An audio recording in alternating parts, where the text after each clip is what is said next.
뻥튀기를 하거나 잔액을 환불을 안 해주는 딜러도 있을 거고, 부대 비용을 모두 포함해서 이 금액입니다 라고 말하는 딜러보다 부대 비용이 얼마 영수증 처리해서 상세하게 보여주는 사람이 정직한 딜러입니다.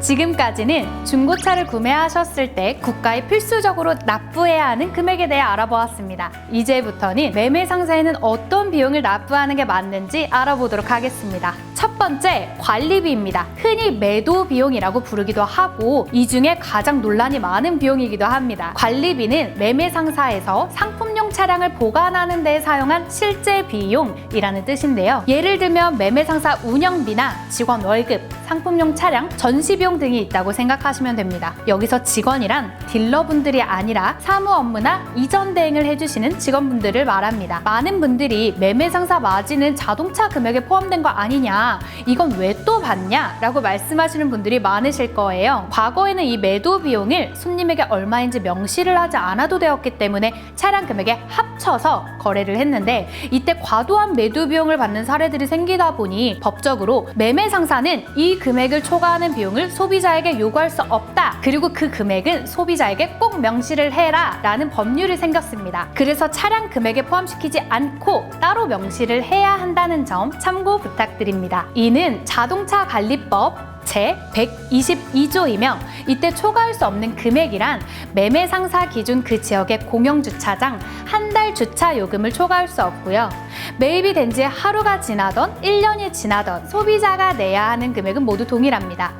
그렇기 때문에 지역별로 모두 다를 수밖에 없고요. 맥시멈의 기준만을 정해져 있기 때문에 매매단지나 상사별로도 조금씩 다르다고 보시면 될 것 같습니다. 제가 근무하는 서울 장안평 사무실은 33만 원으로 받고 있습니다. 다른 물건은 관리비, 세금 모두 포함되어서 물건의 총액이 측정되지만 중고차는 차량 금액과 별개로 따로 측정이 되어 있어서 소비자들 입장에서는 돈을 너무 많이 내는 것 같은 느낌을 받는다는 게 현실입니다. 간혹 아직까지도 우리는 매도 비용을 안 받는다, 매도 비용을 할인해 주겠다 라는 곳이 있으면 주저하지 말고 바로 뒤돌아서 나오시길 바랍니다. 분명 자동차 시세보다 터무니없는 금액으로 손님에게 요구하는 경우가 많기 때문입니다. 두 번째, 매매 알선 수수료입니다. 흔히 딜러 수수료라고도 하는 금액인데요. 이건 거래하는 딜러에게 지불하는 인건비라고 생각하시면 됩니다. 그 차를 직접 매입한 차주와 손님이 다이렉트로 거래를 했을 경우에는 차량 금액에 마진이 모두 포함되어 있기 때문에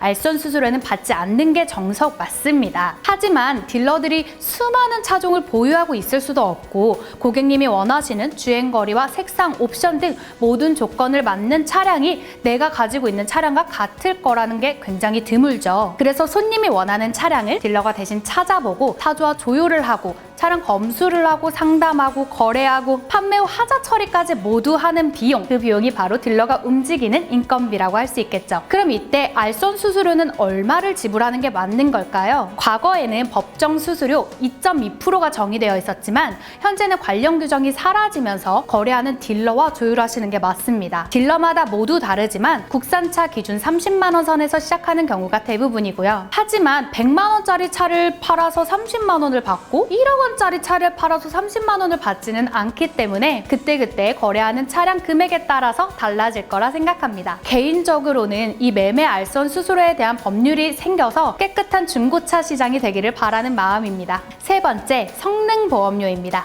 이것도 매매 상사가 아닌 국가에 납부하는 것이 조금 더 가까울 텐데요.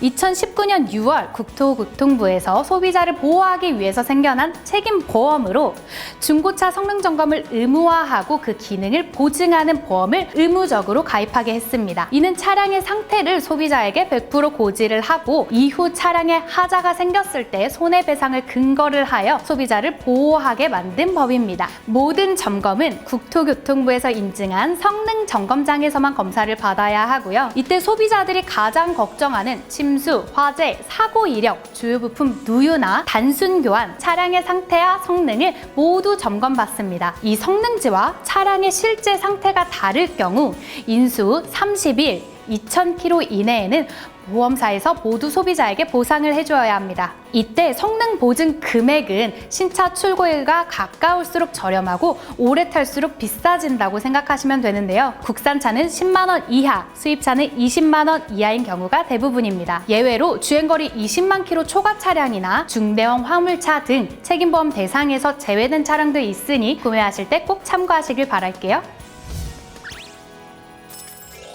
여기까지 중고차를 구매할 때 필수적으로 들어가는 부대 비용에 대해서 살펴보았습니다. 매도비나 알선 수수료 뻥튀기를 하거나 이전비 잔액을 환불을 안 해주는 딜러도 있을 거고, 과거 중고차를 구매하실 때 정상적이지 않은 딜러와 거래를 해서 반감이 크게 생기신 분들도 있을 거라 생각해요. 앞으로는 중고차를 구매하시는 분들이 덤터기 쓰지 않고 구매를 하시기 바라는 마음으로 영상 찍어보았습니다. 부대 비용을 모두 포함해서 이 금액입니다 라고 말하는 딜러보다 부대 비용이 얼마 영수증 처리해서 상세하게 보여주는 사람이 정직한 딜러입니다. 오늘 영상 여기까지 마치겠습니다. 이밀란이었습니다.